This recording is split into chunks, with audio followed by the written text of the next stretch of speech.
نبی علیہ الصلوۃ والسلام نے ارشاد فرمایا من فتحت لہ ابواب الدعاء فتحت لہ ابواب الرحمہ، جس پر اللہ تعالی دعا مانگنے کا راستہ کھول دے اس کے اوپر اللہ کی طرف سے رحمت کے دروازے کھل جاتے ہیں۔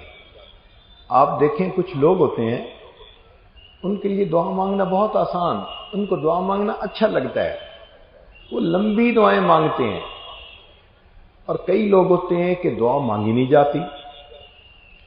چنانچہ اگر آپ غور کریں تو اکثر دعائیں منٹوں کی، آدھا منٹ، 1 منٹ، 2 منٹ، بس ہاتھ اٹھاتے ہیں اور ایک دعا پڑھی اور منہ پہ ہاتھ پھیر لیے۔ اب یہ منٹوں کی دعا تو پھر ایسے نہیں نا اثر رکھتی۔ دعا مانگنے کا یہ تو طریقہ ٹھیک ہو، تو فرمایا کہ جس پر اللہ تعالیٰ دعا کے راستے کو کھول دے اس پر اللہ تعالیٰ کی رحمت کا دروازہ کھل جاتا ہے۔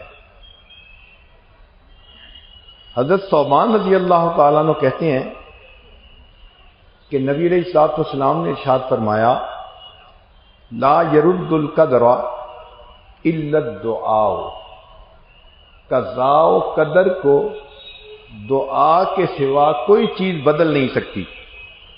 ولا يزيد في العمر الا البر، اور نیکی کے سوا عمر میں کوئی چیز اضافہ نہیں کر سکتی۔ وَإِنَّ الرَّجُلَ لَيُحْرَمُ الرِّزْقَ بِالذَّنبِ يُصِيبُهُ، اور بندہ اپنے گناہوں کے سبب ملنے والے رزق سے محروم کر دیا جاتا ہے۔ یعنی اللہ تعالیٰ تو رزق دینا چاہتے ہیں، ہم اس میں سٹاپر لگا دیتے ہیں۔ یہ ہمارے گناہ اس رزق کے راستے کی رکاوٹ بن جاتے ہیں۔ جتنا معصیت کے مرتکب ہوں گے اتنا رزق کی برکت اٹھا لی جائے گی، سب کچھ ہونے کے باوجود بھی پریشان۔ اس لیے تو فرمایا وَمَنْ أَعْرَضَ عَنْ ذِكْرِي فَإِنَّ لَهُ مَعِيشَةً ضَنْكَ، جو ہماری یاد سے آنکھ چرائے ہم اس کے رزق کو تنگ کر دیں گے۔ ہے کروڑوں پتی، کارخانہ بھی ہے، ایک کنٹینر ادھر پھنس گیا، دوسرا کنٹینر ادھر پھنس گیا، پیمنٹ دینے والے پیمنٹ نہیں دیتے، مانگنے والے تنگ کر رہے ہیں، اب پریشان۔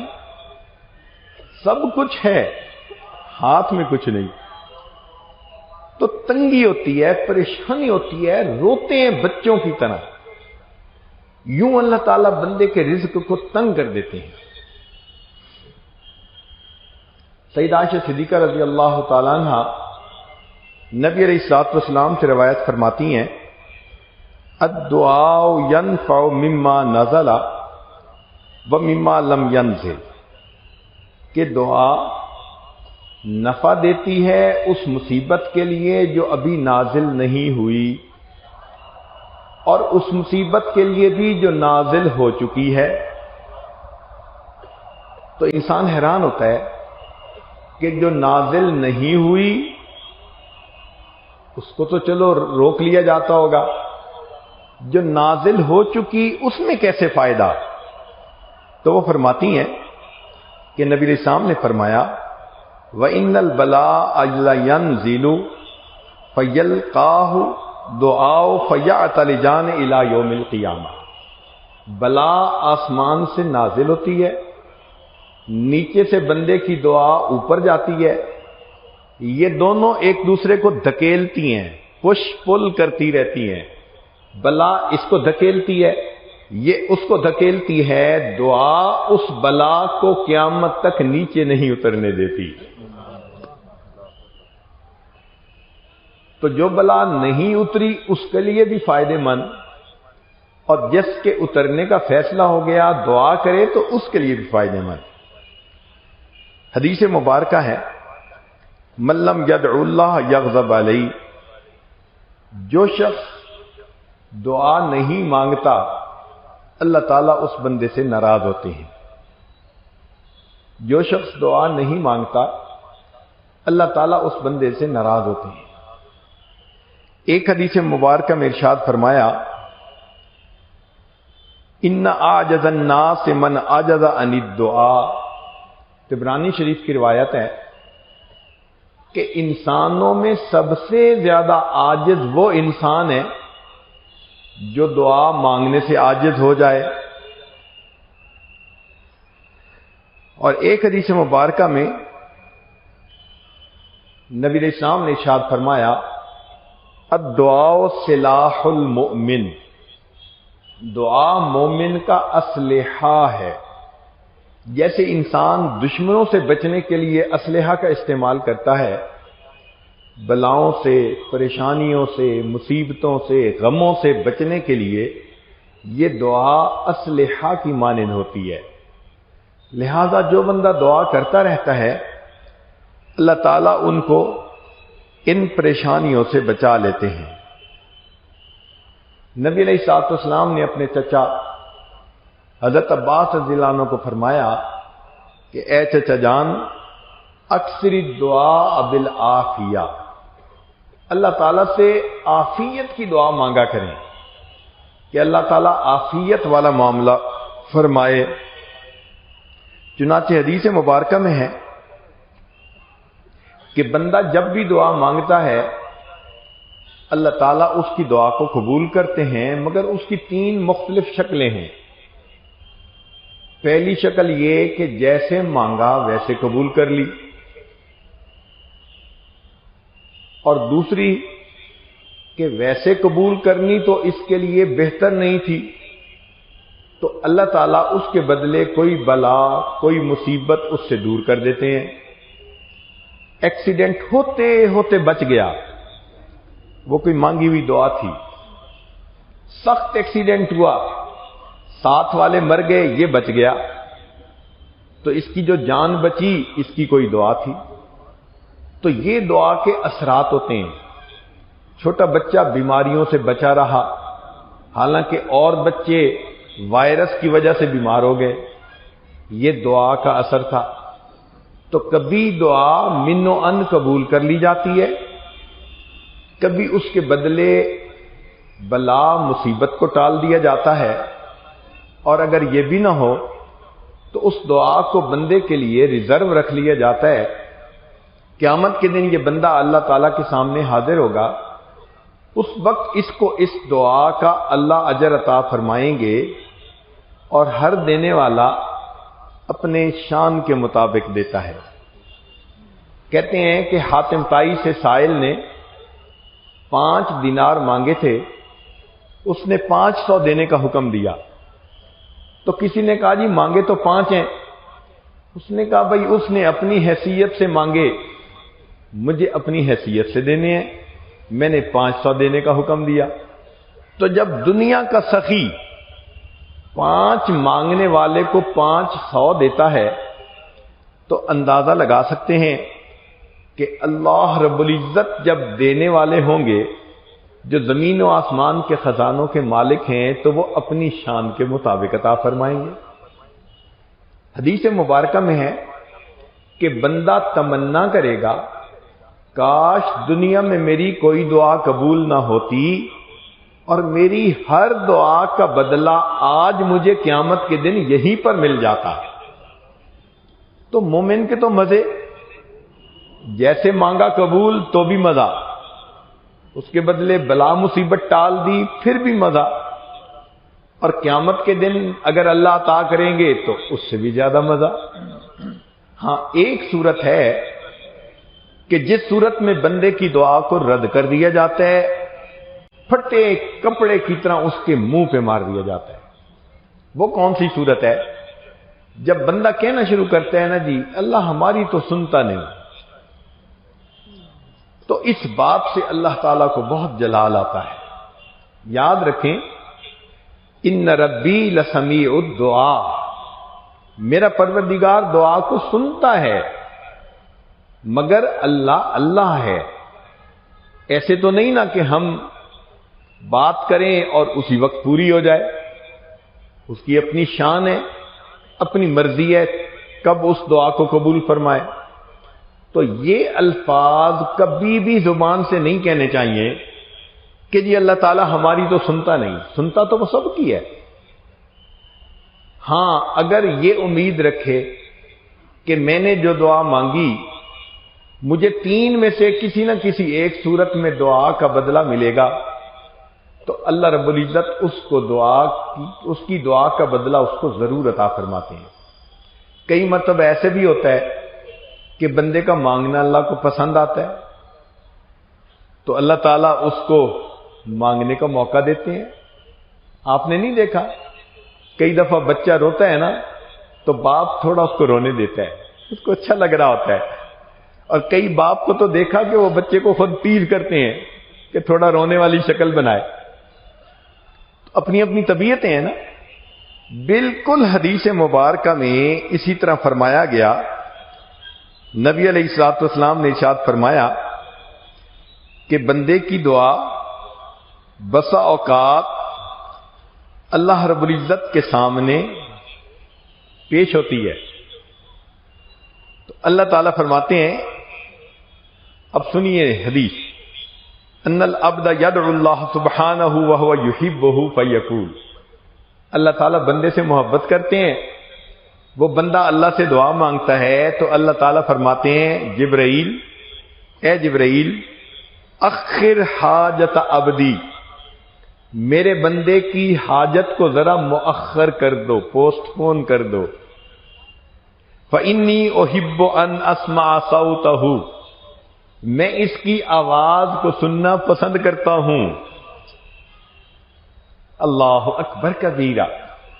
چنانچہ ایک بزرگ گزرے ہیں یحییٰ بن سعید القطان رحمت اللہ علیہ، فرماتے ہیں کہ انہ رأى الحق سبحانہ وتعالی فی المنام، ان کو خواب میں اللہ رب العزت کا دیدار نصیب ہوا، فقال، انہوں نے عرض کیا الہی کم ادعوک فلا تجیبنی، میں کب تک دعائیں مانگتا رہوں گا، آپ میری دعاؤں کو قبول نہیں فرماتے۔ فقال، ارشاد فرمایا، یا یحییٰ لأنی احب ان اسمع صوتک، میں تیری آواز کو سننا پسند کرتا ہوں، اس لیے میں چاہتا ہوں کہ تو مجھ سے زیادہ مانگتا رہے۔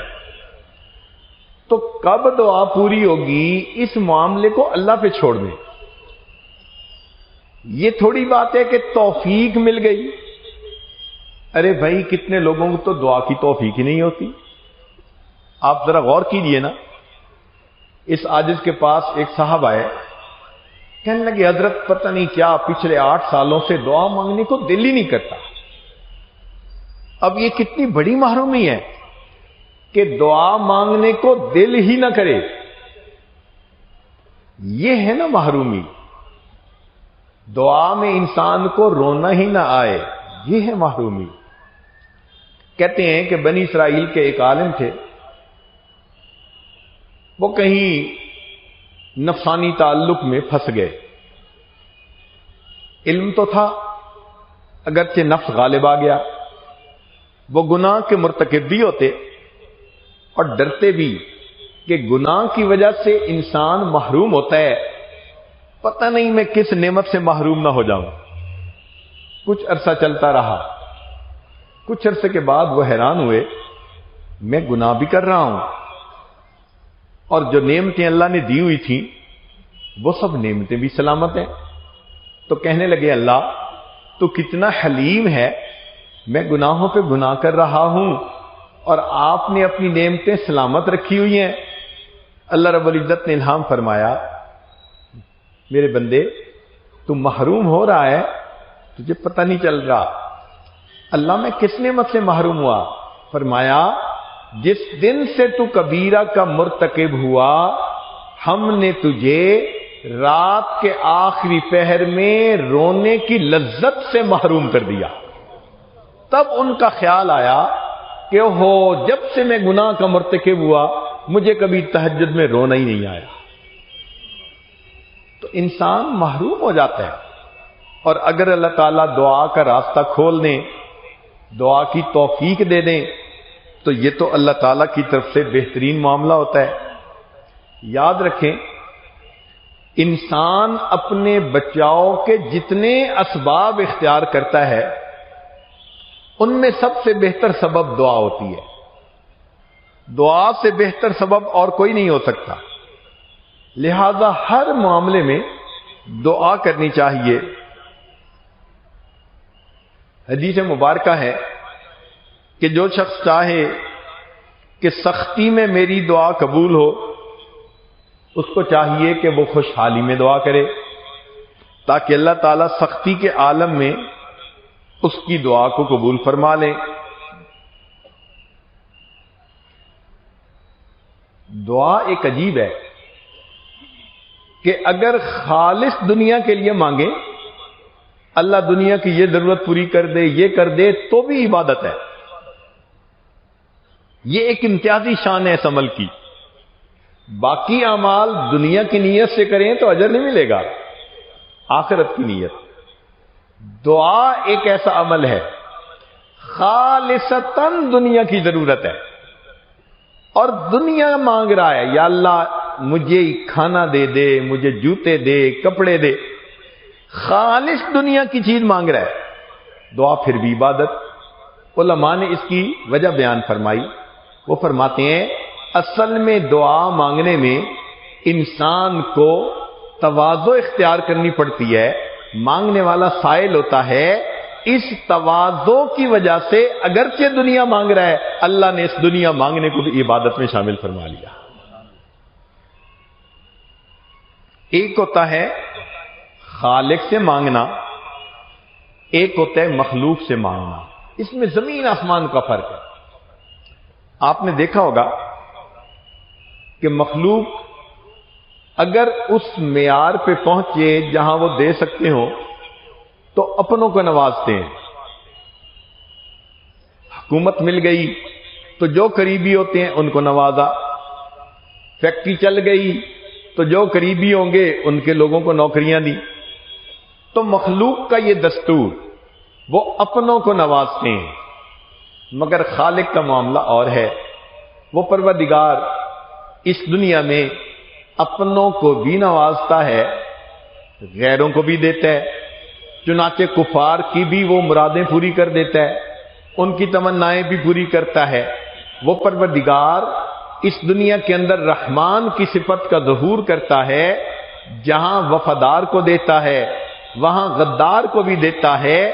بلکہ سمجھ لیں کہ وفاداروں کو تو دال روٹی پہ ہی خوش کر دیتا ہے. فرماتے ہیں اگر یہ سارے غدار ہوتے میں ان کی چھتوں کو سونے کا بنا کے رکھ دیتا, دنیا میں ہی ان کو دے دیتا. تو اس لیے وہ پروردگار سب کو دنیا میں عطا فرماتا ہے. ہم نے دیکھا کہ مخلوق اگر کبھی دیتی بھی ہے تو غصے سے. آپ گاڑی پہ سفر کر رہے ہیں, والدہ صاحبہ پیچھے بیٹھی ہیں, ایک لائٹ کے اوپر گاڑی کھڑی ہوئی, مانگنے والا کوئی آ گیا, اس نے آ کے گاڑی کا شیشہ کھٹکھٹایا. آپ اشارہ کرتے ہیں کہ بھئی معاف کر دو, مگر وہ لوگ بھی بڑے صاحب استقامت ہوتے ہیں تو آپ کے اشارے کی پرواہ نہیں کرتے, کھٹکھٹاتے رہتے ہیں. اب آپ کو غصہ آنا شروع ہوا. بھئی جب اسے کہہ دیا کہ بھئی معاف کرو پھر کیوں کھٹکھٹا رہا ہے؟ اتنے میں پیچھے سے والدہ صاحبہ کہتی ہیں بیٹا اگر کچھ کھلے پیسے ہیں تو دے دو. اب آپ مجبور ہو گئے, والدہ نے کہہ دیا تو آپ شیشہ کھول کے پیسے تو دیتے ہیں, دیکھتے غصے سے ہیں کہ بھئی میں نے اسے کہا تھا معاف کرو, معاف ہی نہیں کرتا.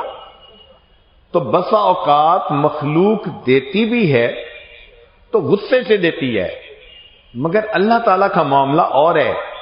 وہ پروردگار غصے سے کبھی بھی نہیں دیتا, جب بھی دیتا ہے ہمیشہ پیار سے دیتا ہے, ہمیشہ پیار سے عطا فرماتا ہے. مخلوق کے اندر ایک بات اور دیکھی, ایک دفعہ مانگیں تو دے دیں گے, دوسری دفعہ مانگیں تو ذرا بوجھ سمجھیں گے, تیسری دفعہ کنی کترائیں گے اور چوتھی مرتبہ تو جھنڈی دکھا دیں گے اور کہیں گے یار یہ کیسا بندہ ہے, ہر وقت مانگتا ہی رہتا ہے, شرم ہی نہیں آتی. دروازہ بند کر دیں گے. ملنا چھوڑ دیں گے، تعلق توڑ لیں گے، وہ تو ہر وقت ہی مانگتا ہے۔ تو مخلوق کے معاملے میں دیکھا کہ بار بار مانگو تو مخلوق دروازے بند کر دیتی ہے، دور کر دیتی ہے۔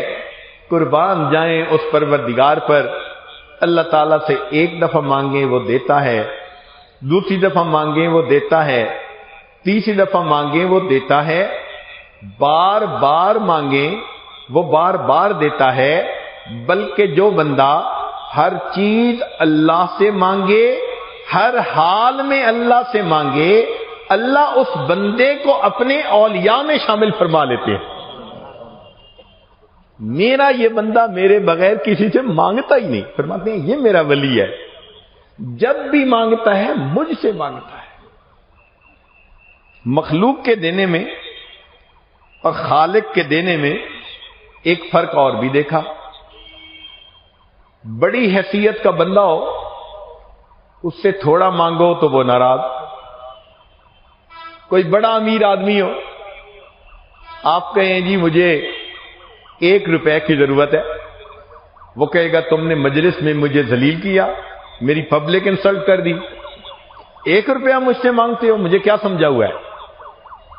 تو اگر بڑے سے تھوڑا مانگو تو وہ ناراض، اور کسی غریب کے پاس جائیں جی مجھے $1 ملین قرض کی ضرورت ہے، وہ کہے گا مذاق کرتے ہو یار۔ تو غریب سے زیادہ مانگو تو وہ ناراض، امیر سے تھوڑا مانگو تو وہ ناراض۔ مگر پروردگار کا معاملہ کچھ اور ہے، اس پروردگار سے تھوڑا مانگیں تو وہ دیتا ہے، زیادہ مانگیں تو وہ دیتا ہے۔ حتیٰ کہ کتابوں میں لکھا اگر کوئی بندہ اپنے جوتے کا ٹوٹا ہوا تسمہ بھی اللہ سے مانگتا ہے، اللہ بندے کو وہ تسمہ بھی خوش ہو کر عطا فرما دیتا۔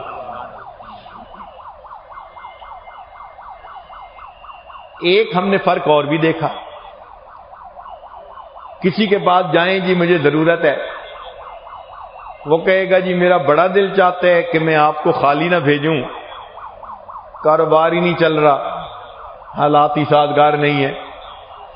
تو مخلوق مدد کرنا چاہتی ہے مگر حالات سازگار نہیں ہوتے۔ مگر اللہ رب العزت کے ہاں تو معاملہ اور ہے، وہاں تو نہ بجٹ کی کمی نہ خزانے کی کمی۔ جب بھی بندہ اللہ سے مانگتا ہے اللہ رب العزت اپنے بندے کو ہمیشہ عطا فرماتے ہیں اور خوش ہو کر عطا فرماتے ہیں۔ ایک فرق ہم نے اور بھی دیکھا، مخلوق کا دروازہ دن میں کھلا ہوتا ہے، رات کو بند ہوتا ہے۔ دوست ہے تو دفتر دن میں کھلا ہوگا، دکان دن میں کھلی ہوگی، ملنے کے اوقات آفس دن میں کھلا ہوگا، رات کو دفتر بند، صاحب آرام کر رہے ہیں۔ تو دن میں دفتر کھلتے ہیں دروازے، رات کو دروازے بند ہو جاتے ہیں۔ لیکن اس پروردگار کی شان کچھ اور ہے، اس سے بندہ دن میں مانگے دن میں بھی دروازہ کھلا ہوتا ہے، رات میں مانگے تو رات میں بھی دروازہ کھلا۔ وہ فرماتے ہیں لا تأخذہ سنۃ ولا نوم، اس پروردگار کو نہ اونگ آتی ہے نہ نیند آتی ہے۔ ایسا نہ ہو کہ میرا بندہ مجھ سے مانگے اور دینے والا اونگ رہا ہو۔ فرمایا ہم نیند اور اونگ سے بھی منزہ اور مبرہ ہیں، ہم ہر وقت جاگنے کی حالت میں ہیں۔ میرا بندہ جب مانگے گا اپنے دینے والے کو جاگتا پائے گا۔ ایک بات اور بھی دیکھی، مخلوق سے اگر ایک کام کروا لیا تو پھر ان کی بھی توقعات ہو جاتی ہیں، چنانچہ دوسری دفعہ جائیں تو پوچھتی ہیں بھئی کیا لائے ہو، کوئی گفٹ لائے یا نہیں۔ تو مخلوق کے دروازے پہ جاؤ تو پوچھا جاتا ہے کیا لائے ہو۔ اللہ کا معاملہ کچھ اور ہے، جب بھی جاؤ اللہ کے دروازے پر اللہ تعالیٰ یہ نہیں پوچھتے کیا لائے ہو، ہاں بندے سے اتنا پوچھتے ہیں میرے بندے تم مجھ سے کیا لینے کے لیے آئے ہو۔ بادشاہوں کے دروازے پہ جب کوئی جاتا ہے تو بادشاہ نہیں پوچھا کرتے کہ کیا لائے ہو، بادشاہ پوچھا کرتے ہیں کیا لینے کے لیے آئے ہو؟ تو ہمیں چاہیے کہ ہم اس پروردگار سے مانگیں، مخلوق سے مانگنے کی ضرورت ہی ختم ہو جائے گی اگر ہمیں اللہ رب العزت سے مانگنا آ گیا۔ مگر مشکل یہ ہے کہ آج کل ہم دعائیں پڑھتے ہیں، دعائیں کرتے نہیں ہیں۔ دعائیں پڑھنے سے دعا قبول نہیں ہوتی، دعا مانگنے سے دعا قبول ہوتی ہے۔ چنانچہ حجاج بن یوسف کا ایک مشہور واقعہ ہے، پانی دینا، حجاج بن یوسف کا مشہور واقعہ ہے کہ وہ طواف کر رہا تھا۔ اس نے ایک اندھے کو دیکھا جو بیٹھا ہوا دعا مانگ رہا تھا روٹین میں، اللہ مجھے بینائی عطا کر دے، اللہ میری آنکھیں ٹھیک کر دے، بصیرت دے دے، اللہ مجھے آنکھیں دے دے، دعا کر رہا تھا۔ حجاج بن یوسف کھڑا ہو گیا، اس نے اس اندھے کو ٹھوکر لگا کے پوچھا، اندھے میں حجاج بن یوسف ہوں۔ اس کے بارے میں بڑا مشہور تھا کہ بڑا سخت دل انسان ہے اور جو کہتا ہے بس وہ کر دیتا ہے۔ تو اندھا تھوڑا گھبرا گیا، کیا مصیبت نازل ہو گئی آج؟ حجاج بن یوسف نے اسے کہا کہ میں طواف کر رہا ہوں اور میرے ابھی اتنے چکر باقی ہیں، اگر میرے طواف مکمل ہونے تک تیری آنکھیں ٹھیک نہ ہوئی تو میں نے تجھے قتل کروا دینا ہے۔ اور اپنے ایک سپاہی کو کھڑا بھی کر دیا کہ یہ اندھا بھاگنے نہ پائے، اور خود طواف کرنے لگ گیا۔ اب اندھے کو جب پتہ چلا کہ وہ مجھے کہہ کے گیا ہے کہ میں تجھے قتل کروا دوں گا، اب تو اس کی حالت ہی بدل گئی۔ پہلے تو دعا پڑھ رہا تھا، اب یا اللہ پہلے تو بینائی کا سوال تھا، اب تو زندگی کا سوال ہے۔ جو رویا، جو مانگا اس نے، کہتے ہیں کہ حجاج بن یوسف کے آنے سے پہلے اللہ نے اس کو بینائی عطا فرمائی۔ حجاج بن یوسف نے اسے کہا کہ جیسے تم پہلے دعا کر رہے تھے نا، ساری عمر حرم میں بیٹھ کے کرتے رہتے، تمہاری وہ دعا قبول نہ ہوتی، تم پڑھ رہے تھے دعا۔ جب تمہارے دل کو چوٹ لگی نا اور دل تڑپا، اب تم نے دعا مانگی، اور اللہ کا وعدہ ہے امن یجیب المضطر اذا دعا۔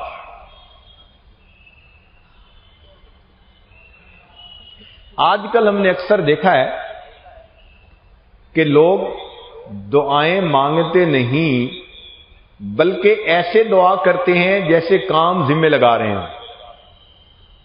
ذرا توجہ کیجئے گا، افسر آتے ہیں نا اپنے دفتر میں، بھائی انجینئر صاحب آپ یہ کر دیں، فورمین صاحب آپ یہ کر دیں، اور سپروائزر صاحب یہ کر دیں، اور الیکٹریشین صاحب یہ کروا دینا، ٹیکنیشین صاحب آپ یہ کر دینا۔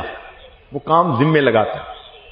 کبھی اپنی دعا کا انالیسس کریں، ہماری دعا بھی اسی طرح، اللہ میرے بیٹے کا نکاح ہو جائے، بیٹی کو بیٹا مل جائے، چھوٹے بیٹے کو نوکری مل جائے، فلاں کو یہ ہو جائے۔ ہمارا انداز اس طرح کا ہوتا ہے کہ معاذ اللہ ہم کام اپنے پروردگار کے ذمہ لگا رہے ہیں۔ ایسے تو دعا قبول نہیں نہ ہوتی۔ تو دعا میں کام ذمہ نہ لگائیں،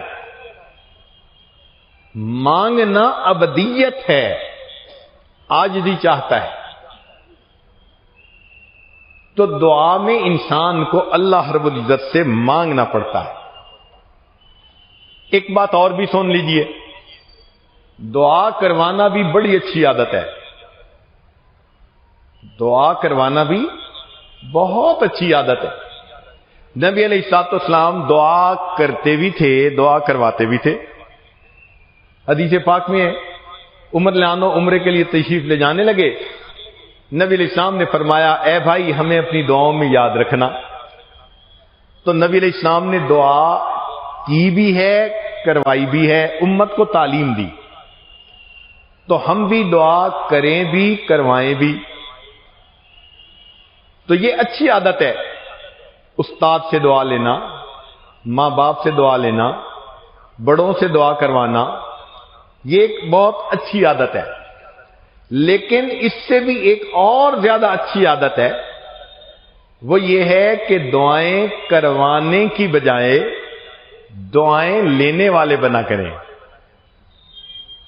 دعا کروانا تو یہ ہو گیا نا، امی دعا کر دیں، استاد جی دعا کر دیں، حضرت صاحب دعا کر دیں، یہ ہوا دعا کروانا۔ اور دعا لینا کس کو کہتے ہیں؟ کہ انسان اتنا اچھا طالب علم بنے، استاد دیکھے دل سے دعا نکلے، اتنا اچھا سالک بنے، شیخ دیکھے دل سے دعا نکلے، اتنا اچھا بیٹا فرما بردار بنے، ماں دیکھے دل سے دعائیں نکلے۔ جو شخص دعائیں لینے والا بن جاتا ہے اس پر اللہ کی رحمتوں کے دروازے کھل جاتے ہیں۔ تو نوجوان بچے دعائیں لینے والے بنے، اس لیے کہ اللہ کے دروازے پر آنے میں دیر ہوتی ہے، ملنے میں دیر نہیں ہوا کرتی۔ اللہ تعالیٰ کے دروازے سے ملنے میں دیر نہیں ہوا کرتی۔ یہاں تک حدیث مبارکہ من سأل اللہ الشہادۃ بصدق بلغ اللہ منازل الشہداء وان مات علی فراشہ، حدیث مبارکہ، جس شخص کے دل میں شہادت کی تمنا ہوگی اور وہ دعا مانگتا ہوگا، اگرچہ اس کو بستر پر موت آئے گی، اللہ اس کو قیامت کے دن شہید کا مقام عطا فرما دیں گے۔ اللہ رب العزت کے ہاں ایک دستور ہے کہ مانگنے والے کو اس کی توقع سے زیادہ دیتے ہیں، مانگنے والے کو اس کی توقع سے زیادہ دیتے ہیں۔ اس کی مثال قرآن عظیم الشان میں سے، سیدنا ابراہیم علیہ السلام نے دعا مانگی، اے اللہ میں نے اپنی اولاد کو آپ کے گھر کے قریب بسایا، وارزقہم من الثمرات، ان کو کھانے کے لیے پھل عطا کیجیے۔ اب دستور کی بات ہے کہ پھل عام طور پہ درختوں کے اوپر ہوتے ہیں، مگر جب رب کریم نے دعا کی قبولیت کا تذکرہ فرمایا تو ارشاد فرمایا، اے میرے ابراہیم یجبا الیہ ثمرات کل شیء، اس جگہ پر ہر چیز کے پھل پہنچیں گے۔ ثمرات الاشجار نہیں کہا کہ درختوں کے پھل، حالانکہ انڈرسٹینڈنگ یہی ہے، مگر اللہ تعالیٰ دیتے زیادہ ہیں۔ دیکھیں، درختوں کا پھل ان کا فروٹ، کھیتیوں کا پھل ان کی سبزی، کارخانوں کا پھل ان کا پروڈکٹ، انسان کا پھل ان کی اولاد۔ تو اللہ کریم نے فرمایا کہ میرے ابراہیم تو نے تو ثمر مانگا نا جو عام طور پہ درخت کا ہوتا ہے، میں اتنا بڑا دینے والا پروردگار ہوں کہ صرف درختوں کے پھل نہیں، پوری دنیا میں جو چیز جہاں کہیں بن رہی ہوگی میں اس بیت اللہ میں تیری دعا کی وجہ سے اس کو پہنچا دوں گا۔ آج آپ دیکھیے پوری دنیا میں کہیں پھل ہوتا ہے وہ مکہ مکرمہ میں ملتا ہے، سبزی وہاں ملتی ہے، کپڑے وہاں ملتے ہیں، جو سہولت کی چیز اللہ نے سب چیزیں وہاں پہنچا دی۔ یہ تھا یجبا الیہ ثمرات کل شیء۔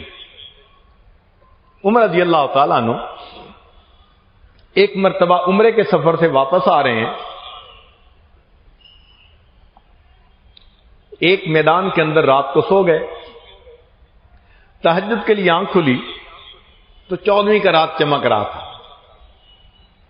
آسمان کے چاند کو دیکھ کے ان کو مدینہ طیبہ کا چاند یاد آیا، نبی علیہ الصلوۃ والسلام کی یاد آئی۔ اس وقت انہوں نے اللہ سے ایک دعا مانگی، دعا یہ تھی، اللہم ارزقنی شہادۃ فی سبیلک، اے اللہ مجھے اپنے راستے میں شہادت عطا کیجیے، وجعل قبری فی بلد حبیبک، اور میری قبر اپنے محبوب کے شہر میں بنا دیجیے۔ دعا قبول ہو گئی۔ چنانچہ اگر عمر رضی اللہ تعالیٰ عنہ کو پہاڑ کی چوٹی پہ شہادت مل جاتی دعا قبول، کہیں زمین کی پستی پہ مل جاتی دعا قبول، مگر نہیں، اللہ تعالیٰ امید سے زیادہ دیتے ہیں۔ عمر رضی اللہ عنہ کو شہادت کس جگہ ملی؟ مسجد نبوی ہے، باوضو ہے، مصلی نبوی ہے، نماز کی حالت ہے، قرآن کی تلاوت کر رہے ہیں، اس حال میں ان پر وار ہوتا ہے جو ان کی شہادت کا سبب بن جاتا ہے۔ یہ تو انہوں نے کبھی نہیں سوچا تھا نا کہ کس کامل انابت اللہ کی شکل میں مجھے شہادت ملے گی۔ پھر اگر ان کو جنت بقیع میں دفن ہونے کی سعادت مل جاتی تو دعا قبول، وجعل قبری فی بلد حبیبک، مگر دینے والے کی دین بڑی۔ اللہ تعالیٰ نے فرمایا میرے محبوب کے پیارے مجھ سے دعا مانگی کہ آقا کے شہر میں میری جگہ آخری وقت میں بنے، میں جنت بقیع میں نہیں اپنے محبوب صلی اللہ علیہ وسلم کے قدموں میں گنبد خضرا میں تمہیں جگہ عطا فرما دیتا۔ تو مانگنے والے نے جب بھی مانگا، دینے والے کی دین اس سے بڑی ہے، وہ پروردگار امیدوں سے بڑھ کر عطا فرماتا ہے۔ کئی مرتبہ ذہن میں یہ بات آتی ہے، اور جی ہم تو دعا کے قابل ہی نہیں ہیں، بڑے گناہگار ہیں۔ کبھی بھی اس وجہ سے دعا سے نہ رکیں کہ ہم گناہگار ہیں، اس لیے کہ وہ پروردگار صرف نیکوکاروں کی دعا کو قبول نہیں کرتا، وہ گناہگاروں کی دعا کو بھی قبول کر لیتا ہے۔ سفیان بن عیینہ انہوں نے ایک عجیب بات کہی، فرماتے ہیں لا یمنعن احدا الدعاء ما یعلم فی نفسہ، تم میں سے کسی بندے کو یہ بات دعا سے روک نہ دے کہ وہ اپنے دل میں سوچے کہ میرے اندر تو بڑے گناہ ہیں، فإن اللہ قد اجاب دعاء الشر خلقہ وهو ابلیس حین قال رب انظرنی الی یوم یبعثون۔ اللہ تعالیٰ نے سب سے زیادہ شریر شیطان کی بھی دعا کو قبول کر لیا جب اس نے قیامت کے دن کہا تھا رب انظرنی الی یوم یبعثون، اللہ قیامت تک کے لیے مہلت دے دیجئے۔ پروردگار نے فرمایا انک من المنذرین، میں نے تمہیں مہلت دے دی۔ تو اگر اللہ تعالیٰ شیطان کی دعا کو بھی قبول فرما سکتا ہے تو پھر مانگنے والا تو کلمہ گو مسلمان ہوتا ہے، اس کو کیوں پریشان ہونے کی ضرورت ہے؟ تو یہ شیطان کا ایک ہتھیار ہے، دل میں ڈالتے ہو جی ہم تو بڑے گناہگار ہیں، ہم کیا دعا مانگیں، اور جی ہماری جھوٹی زبانیں۔ بھائی جھوٹی زبان سے اگر کلمہ پڑھا قبول ہو جاتا ہے تو دعا مانگی بھی قبول ہو جائے گی۔ تو دعا مانگنے میں کبھی دیر نہ کیا کریں یا اس کو روکا نہ کریں۔ انسان سے مانگو تو انسان ناراض، اللہ تعالیٰ سے نہ مانگو تو اللہ تعالیٰ ناراض۔ ہاں اتنا ہے کہ انسان مانگے تو دل متوجہ ہونا چاہیے، یہ نہیں ہے کہ زبان پہ دعا ہو اور دل میں کسی اور کی طرف دھیان ہو۔ سنیے قیل مر موسیٰ علیہ السلام، ایک مرتبہ موسیٰ علیہ السلام گزرے برجل یدعو و یتضرع، ایک بندے کے قریب سے جو بندہ دعا بھی مانگ رہا تھا اور ظاہر میں آنسو بھی بہہ رہے تھے۔ فقال موسیٰ علیہ السلام، موسیٰ علیہ السلام نے کہا الہی لو کانت حاجتہ بیدی قضیتها، اے اللہ اگر اس بندے کا مسئلہ میرے اختیار میں ہوتا نا، مانگ بھی رہا ہے رو بھی رہا ہے، تو میں اس کے مسئلے کو حل کر دیتا۔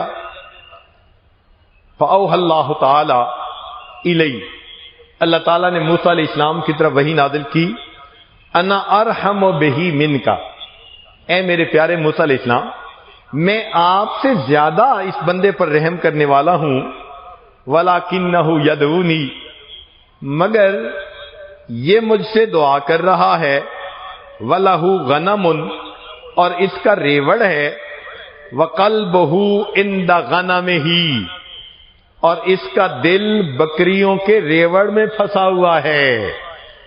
وَإِنِّي لَا أَسْتَجِيبُ لِعَبْدٍ يَدْعُونِي وَقَلْبُهُ عِنْدَ غَيْرِي، اور میں نہیں ایسی دعا کو قبول کرتا، دعا مجھ سے مانگے دل کسی اور کے پاس ہو۔ اب اس غنم کا ترجمہ محدثین نے یہ بھی کیا کہ جانوروں میں دل پھنسا ہوا تھا، اور بعض نے بکریوں سے عورت مراد لی کہ دل کہیں لڑکیوں میں پھنسا ہوا تھا۔ تو دعا ادھر مانگ رہا ہے، دل ادھر پھنسا ہوا ہے، دعا کیسے قبول ہو؟ فذکر موسیٰ علیہ السلام للرجل ذالک، موسیٰ علیہ السلام نے اس بندے کو یہ بات بتائی کہ تیرا دل پھنسا ہوا ہے، دعا قبول نہیں ہونی جب تک دل کو خالی نہ کر دیں۔ فانقطع الی اللہ تعالی بقلبہ، اس بندے نے اپنے دل کو قطع کر لیا، توڑ لیا ہر طرف سے۔ فقضیت حاجتہ، اللہ نے اسی وقت اس کی حاجت کو پورا فرما دیا۔ تو اللہ تعالیٰ چاہتے ہیں میرے بندے مجھ سے مانگ رہے ہو تو پھر دل بھی تو میرے پاس ہونا چاہیے نا تمہارا۔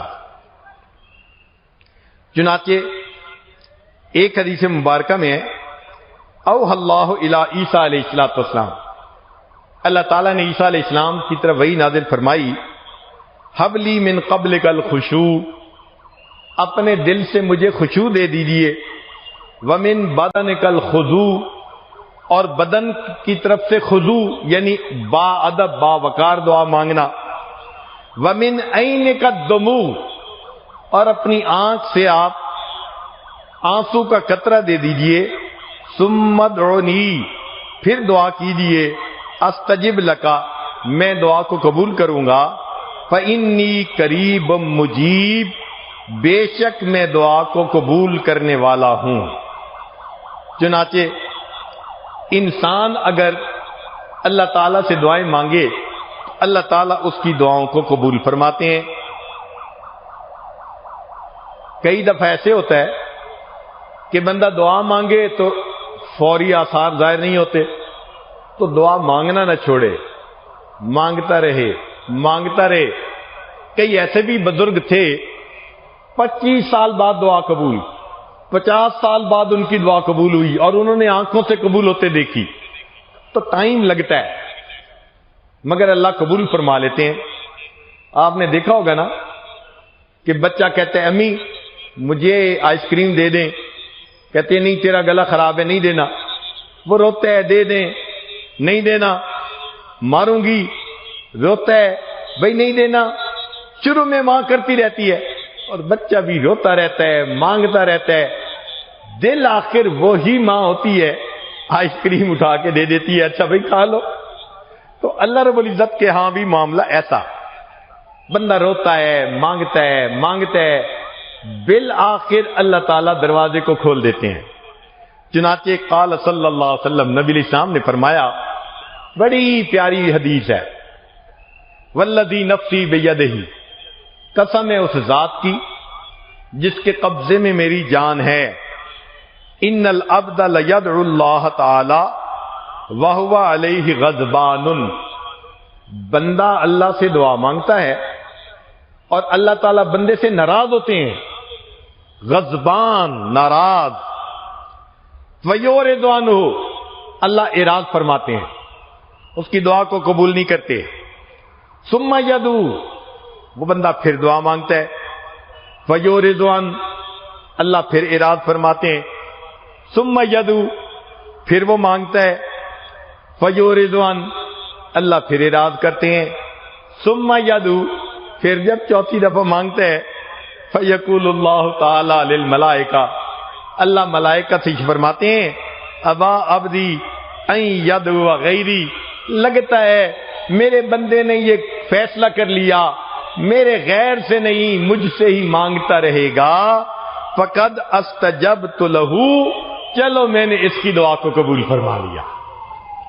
تو بار بار مانگنے سے پھر اللہ تعالیٰ بندے کی دعا کو قبول فرما لیتے ہیں۔ تو ہمیں بھی چاہیے کہ ہم اللہ رب العزت سے مانگیں تو بار بار مانگیں، صرف ایک بار مانگ لینا کافی نہیں ہوتا۔ اب یہاں پر نقطے کی بات، لب لباب، کہ اللہ تعالیٰ کو دو چیزیں پسند ہیں جن کی وجہ سے دعا قبول ہوتی ہے۔ ایک تو یہ کہ اللہ تعالی کے سامنے بندہ اپنے عمل کا وسیلہ پیش کرے، اپنے عمل کا وسیلہ پیش کرے۔ اس کی دلیل حدیث مبارکہ بخاری شریف کی روایت ہے، بنی اسرائیل کے 3 بندے پھنس گئے تھے، چٹان آ گئی تھی غار کے دروازے، ان میں سے ایک نے اپنا عمل پیش کیا، ماں باپ کی خدمت، چٹان ہٹ گئی۔ دوسرے نے پیش کیا، اللہ میں تیرے ڈر کی وجہ سے زنا سے بچا، چٹان اور ہٹ گئی۔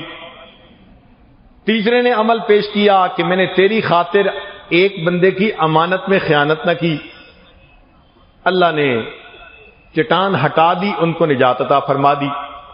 تو اس حدیث مبارکہ سے پتہ چلا کہ یا تو بندہ اپنے عملوں کو پیش کرے۔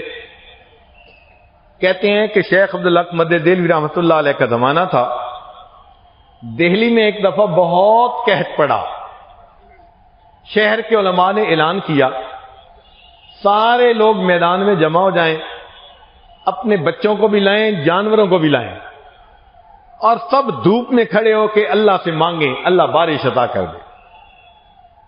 اشراق کے وقت سے مانگنا شروع کیا، عصر کا وقت ہو گیا، آسمان کے بادل کا نام و نشان نہیں، لوگ حیران تھے، ہزاروں انسان رو رہے ہیں، عورتیں رو رہی ہیں، بچے رو رہے ہیں، اب تو جانور بھی پریشان ہو گئے، مگر اللہ کی رحمت متوجہ نہیں ہوئی۔ اتنے میں ایک نوجوان اونٹ کے اوپر کسی سواری کو لے کے جا رہا تھا، اس نے جب مجمع دیکھا، سواری کو روکا اور جا کے پوچھا کہ لوگ کیوں جمع ہیں؟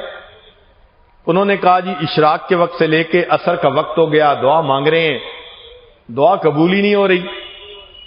اس نے کہا اچھا۔ وہ سواری کے پاس واپس آیا اور وہاں کھڑے ہو کے اس نے کوئی دعا مانگی، اسی وقت آسمان کے اوپر سے بارش نازل ہونی شروع ہو گئی۔ تو علماء بڑے حیران تھے، وہ اس بچے کے پاس گئے، اے نوجوان تیرا کون سا عمل تھا کہ جس کے صدقے اللہ نے رحمت کر دی؟ اس نے کہا اس اونٹ کے اوپر میری والدہ سوار ہیں اور مجھے ان کی زندگی کا پتہ ہے، تقیہ نقیہ، پاک صاف عفیف زندگی گزارنے والی تھی۔ میں آیا اور میں نے ان کی چادر کا ایک کونا پکڑ کے دعا مانگی، اے اللہ میں اس ماں کا بیٹا ہوں جس نے پاک دامنی کی زندگی گزاری ہے، اللہ تجھے اس کی پاک دامنی کا واسطہ اپنے بندوں پر بارش برسا دے۔ رب کریم کو یہ بات اتنی پسند آئی، اسی وقت بارش عطا فرما۔ تو بھائی ایک طریقہ تو یہ کہ انسان اپنے عمل پیش کرے، مگر ہمارے کیس میں تو یہ ممکن ہی نہیں۔ ہمیں تو اپنی زندگی میں کوئی ایک عمل بھی نظر نہیں آتا جو اللہ کے سامنے پیش کرنے کے قابل ہو۔ ایک دن ایسا نہیں جو گناہوں کے بغیر گزرا ہو، تو پھر ہم اپنا عمل کیسے پیش کر سکتے ہیں؟ کون جرأت کر سکتا ہے وہ اپنی عبادت کو اللہ کے حضور پیش کر سکے؟ لہذا یہ عمل آج ہم جیسے گناہگاروں کے لیے تو پیش کرنے کے قابل نہیں۔ البتہ ایک اور بات ہے جس کو اللہ تعالیٰ پسند فرماتے ہیں، وہ کیا ہے؟ اس کو کہتے ہیں اعتراف جرم۔ کیا کہتے ہیں؟ اعتراف جرم، اپنے گناہوں کا اعتراف کر لینا، جرم کا اعتراف کر لینا، اللہ کے سامنے اپنے گناہگار ہونے کا اعتراف کر لینا، معافی مانگ لینا۔ جو بندہ جرم کا اعتراف کر لیتا ہے، اللہ تعالیٰ اس کے اعتراف سے بھی پسند فرما کے اس کی توبہ کو قبول کر لیتے ہیں، اس کی دعا پوری کر دیتے ہیں۔ چنانچہ اس سلسلے میں ایک واقعہ سن لیجئے۔ اندلس میں ایک مرتبہ قحط پڑ گیا، بارش نہیں ہوتی تھی۔ سن 350 ہجری کا واقعہ ہے۔ علماء نے فیصلہ کیا کہ سارے لوگ ایک میدان میں جمع ہو جائیں اور اللہ سے دعا مانگیں۔ چنانچہ سارے لوگ آ گئے، سارا دن دعا مانگتے رہے اور دعا قبول نہ ہوئی۔ کسی نے جا کے بادشاہ کو بتایا، بادشاہ کا نام تھا عبد الرحمن ناصر، کہ جناب ساری پبلک کتنے وقت سے دعا مانگ رہی ہے مگر دعا قبول نہیں ہو رہی۔ تو عبد الرحمن ناصر سر سے تاج اٹھا کر بیٹھا ہوا تھا، ننگے پاؤں ننگے سر اپنے دربار سے نکلا اور اسی طرح دوڑتا ہوا آیا اور لوگوں میں گھل مل کے ہاتھ اٹھائے اور دعا مانگنے لگا، اللہ بڑا قصوروار تو میں ہوں اور میرے قصوروں کی وجہ سے اللہ اپنے بندوں کو تو تنگی میں نہ ڈال دیجئے، میں معافی مانگتا ہوں، مجھے معاف کر دیجئے اور مجھے معاف فرما کر اپنے بندوں کو نعمت عطا فرما۔ ابھی ہاتھ نیچے نہیں ہوئے تھے، اللہ نے اسی وقت بارش عطا فرما دی۔ تو اعتراف جرم کو بھی اللہ پسند فرماتے ہیں۔ اب ہم جیسے لوگوں کے لیے یہ قابل عمل چیز ہے، ہم اللہ تعالیٰ کے سامنے اپنے جرم کا اقرار کریں اور اپنے اللہ سے مانگیں کہ اے اللہ ہم جیسے بھی ہیں تو آپ کے نہ۔ کہتے ہیں کہ ایک عورت تھی، خاوند ناراض ہوا اور ناراض ہو کے کہنے لگا، نہ تیرے پاس شکل ہے نہ عقل ہے، نہ بڑے خاندان کی، نہ مال، نہ یہ نہ وہ، تیرے پاس ہے کیا؟ تو جب خاوند خوب ناراض ہوا تو اس عورت کی آنکھوں میں سے آنسو آ گئے۔ ہم اپنی علاقائی زبان میں وہ شعر پڑھتے ہیں، پھر اس کے بعد اس کا ترجمہ آپ کے سامنے پیش کریں گے۔ کہنے لگی، نہیں کوئی اوقات اوگنہار دی، نہیں کوئی اوقات اوگنہار دی، جے ہو جئی وی ہاں میں ہاں سرکار دی، کہ میری کوئی اوقات نہیں ہے، جو آپ نے کہا بالکل ٹھیک کہا، میرے اندر کوئی وصف نہیں، کوئی خوبی نہیں، ایک بات تو پکی ہے، میں جیسی بھی ہوں تو آپ ہی کی نا، آپ کے سوا تو کسی کی طرف نظر نہیں اٹھاتی۔ کہتے ہیں اس عورت کی بات خاوند کے دل پر اتنی اچھی لگی، اس نے اس کی کوتاہیوں کو معاف کر دیا۔ ہم بھی آج اس بارگاہ میں اللہ کے سامنے یہی کہتے ہیں، اللہ ہم گناہ گار سہی، خطا کار سہی، ہمارے پاس صفتیں نہیں، ہمارے پاس اچھے اخلاق نہیں، کوئی کمالات نہیں، اللہ گناہوں کے سوا ہماری چولی میں کچھ نہیں ہے، مگر اتنی بات تو ہے، جیسے بھی ہیں تو آپ ہی کے نا، کلمہ آپ کا پڑھا، اکیلے آپ کو پروردگار مانتے ہیں، آپ کے سوا کبھی کسی غیر کی طرف نہیں جھکے، کبھی غیر کی طرف ہاتھ نہیں پھیلایا۔ میرے مولا جب آپ ہی سے مانگ رہے ہیں تو آپ ہمیں اپنے در سے خالی نہ اٹھائیے۔ اگر ہم توجہ سے مانگیں گے اللہ تعالیٰ عطا فرمائیں گے۔ مانگنے کا طریقہ بنی اسرائیل کے گناہگار سے سیکھ لیجئے۔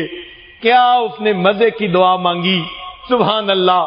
امید ہے کہ آپ دل کے کانوں سے اس واقعے کو سنیں گے اور اپنی زندگی میں اس سے فائدہ اٹھائیں گے۔ فرماتے ہیں وہب ابن منبہ رحمت اللہ علیہ اس کے راوی ہیں، فرماتے ہیں کان فی زمن موسیٰ علیہ السلام شاب آت مطرف علی نفسہ، ایک نوجوان تھا، بڑا سرکش تھا، اپنی جانوں پہ ظلم کرتا تھا، نفس کا پجاری تھا، نفسانی شیطانی شہوانی گناہوں میں لگا رہتا تھا، اتنا گناہ کرتا تھا کہ بستی کے لوگوں نے مل کر مشورہ کیا کہ اس کو منع کر دو، اگر یہ باز نہ آیا ہم اسے دھکے دے کے شہر سے نکال دیں گے۔ چنانچہ وہ کچھ دن تو بچا رہا، پھر اس نے گناہ کا ارتکاب کیا۔ اب تو بستی والوں نے خوب پٹائی بھی کی اور اس کو اپنی بستی سے نکال بھی دیا۔ فَأَخْرَجُوهُ مِن بَيْنِهِمْ، لسوء فعلہ، اس کے برے کام کی وجہ سے بستی والوں نے اس کو اپنے بستی میں سے نکال دیا۔ اب بستی سے باہر نکل کے ویرانے میں وہ رہ گیا۔ اللہ کی شان، چند دن وہاں رہا، نہ کھانا تھا نہ پینا تھا نہ کوئی اور چیز تھی، بیمار ہو گیا، کوئی دوائی دینے والا نہیں تھا، کوئی پرسان حال نہیں تھا۔ اس ویرانے کے اندر اس کی وفات ہو گئی۔ فحضرتہ الوفات فی خربۃ علی باب البلد، شہر کے دروازے کے سامنے ویرانے میں اس کی وفات ہو گئی۔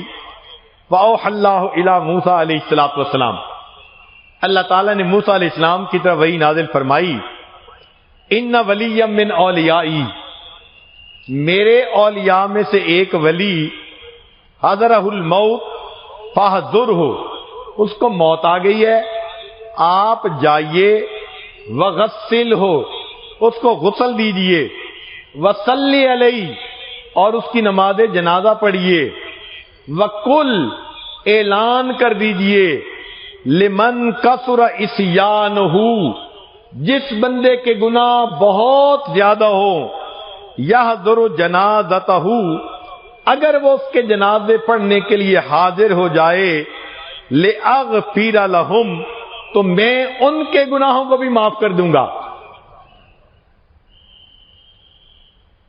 وَاحْمِلْهُ إِلَيَّ لِأَكْرَمَ مَثْوَاهُ، اس کو میرے پاس لائیے، دفن کر دیجئے، میں اپنے اس بندے کا اکرام کروں۔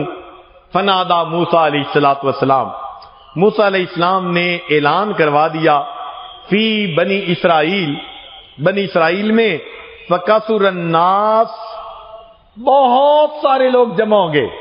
ہر بندہ چاہتا تھا کہ جنازہ پڑھنے سے گناہ معاف ہوں گے۔ میت دو طرح کے ہوتی ہیں، بعض ایسے ہوتے ہیں کہ جنازہ پڑھنے والوں کی وجہ سے اللہ میت کی مغفرت فرما دیتا ہے۔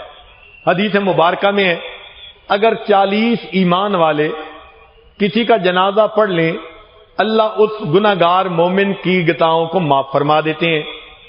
اور کئی میت ایسے بھی ہوتے ہیں کہ ان کا جنازہ پڑھ لینے سے پڑھنے والوں کی مغفرت ہو جاتی ہے۔ یہ ان میں سے تھے۔ چنانچہ بنی اسرائیل والے سارے کے سارے جنازہ پڑھنے کے لیے آ گئے۔ ذرا سنیے گا، فلما حضروہ عرفوا، جب بستی کے لوگ پہنچے اور انہوں نے دیکھا تو انہوں نے پہچان لیا۔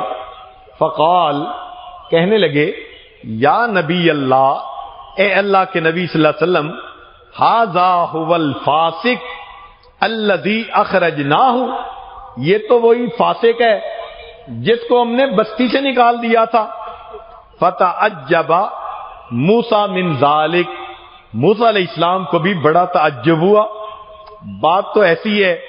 فاوحی اللہ الیہ، اللہ رب العزت نے وحی نازل فرمائی، صدقوا وہم شہدائی، الا انہ لما حضرت الوفات فی ھذہ الخربۃ،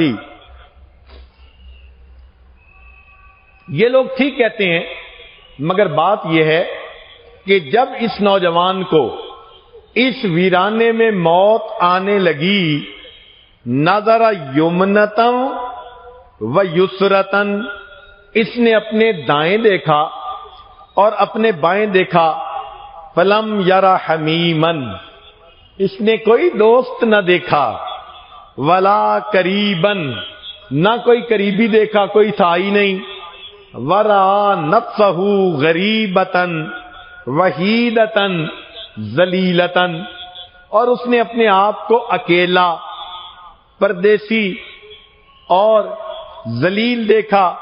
فرفع بصرہ الیہ، جب کوئی نظر نہ آیا اس وقت اس بندے نے آسمان کی طرف نظر اٹھا کر دیکھا، وقال، اور کہنے لگا، الہی عبد من عبادک، اللہ تیرے بندوں میں سے میں بھی ایک بندہ ہوں، غریب من بلادک، اپنے دیش سے دھکے دے کے نکال دیا گیا ہوں، لو علمت، اگر میں جان لیتا، ان عذابی یزید فی ملک کا، اگر عذاب دے دینا اس سے آپ کی ملک میں شان میں اضافہ ہو جاتا، وعفوک انی ینقص من ملک کا، اور مجھے معاف کر دینے سے آپ کے خزانوں میں کوئی کمی آ جاتی، لما سألتک المغفرہ، میں آپ سے مغفرت نہ مانگتا، ولیس لی ملجأ ولا رجاء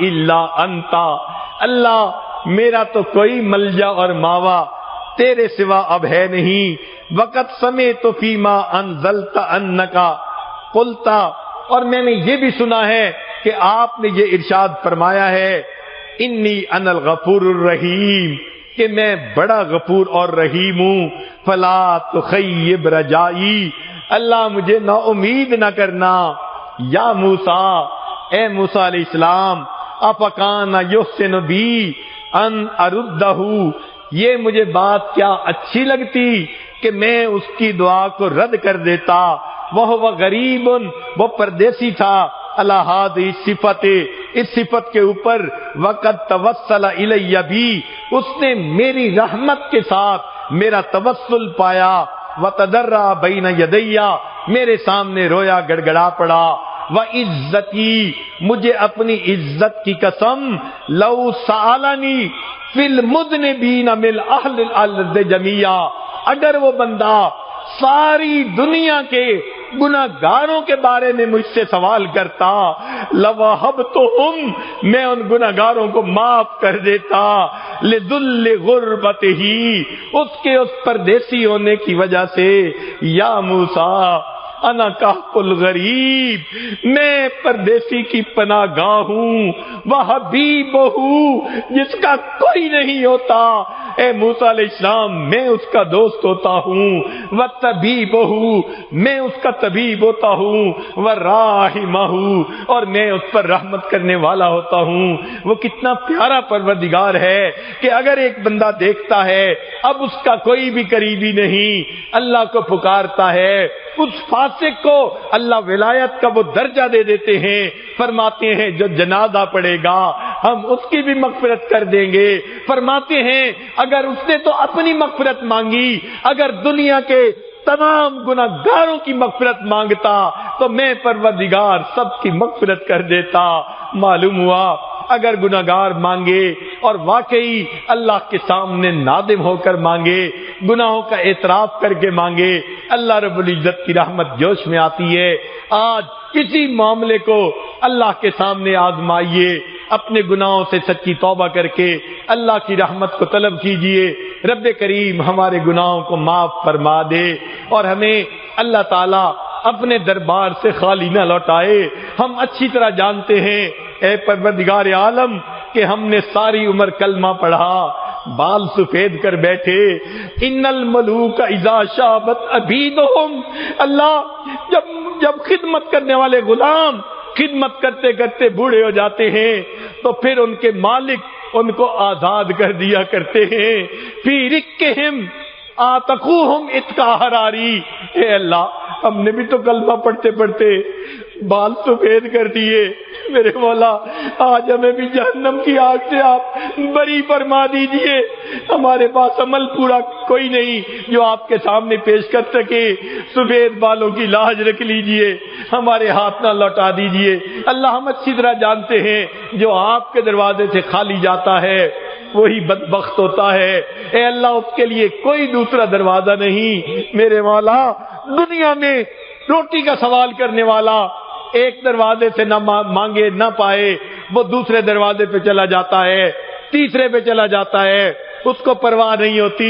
اللہ مسئلہ تو ہمارا ہے، جن کے سوا آپ کے دروازے کے سوا کوئی دوسرا دروازہ نہیں۔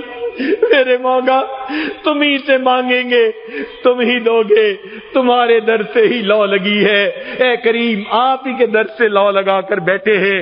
ہم سے یہ مت پوچھئے گا میرے بندوں کیا لائے ہو، ہاں یہ ضرور پوچھ لیجئے گا میرے بندوں کیا لینے کے لیے آئے ہو۔ اے اللہ ہم آج کی اس محفل میں آپ کو منانے کے لیے آئے ہیں، آپ کو اپنا بنانے کے لیے آئے ہیں، اپنے مردہ دلوں کو زندہ کروانے کے لیے آئے ہیں۔ اے کریم اٹھے ہاتھوں کی لاج رکھ لیجئے، مولا آپ کی رحمت کی نظر بشر ہاتھی کی طرف اٹھ جاتی ہے، دنیا کے شراب خانے سے نکال کے اس کو اپنی محبت کی شراب پلا دیتے ہیں۔ آپ کی رحمت کی نظر فضیل بن عیاض پہ اٹھ جاتی ہے، دنیا کے ڈاکوؤں کی سرداری سے نکال کے ولیوں کا سردار بنا دیتے ہیں۔ اے اللہ، ایسی رحمت کی ایک نظر ہم مسکینوں پر بھی تو ڈال دیجئے۔ مولا، آپ کی ایک نظر کے مستحق ہیں، اے کریم ایک نظر رحمت کی ڈال دیجئے۔ آج کی اس محفل میں ہماری بگڑی بنا دیجئے، ہماری دعاؤں کو اللہ قبول فرما لیجئے، اور ہمیں اٹھنے سے پہلے اللہ جولیوں کو بھر دیجئے۔ وآخر دعوانا ان الحمد للہ رب العالمین۔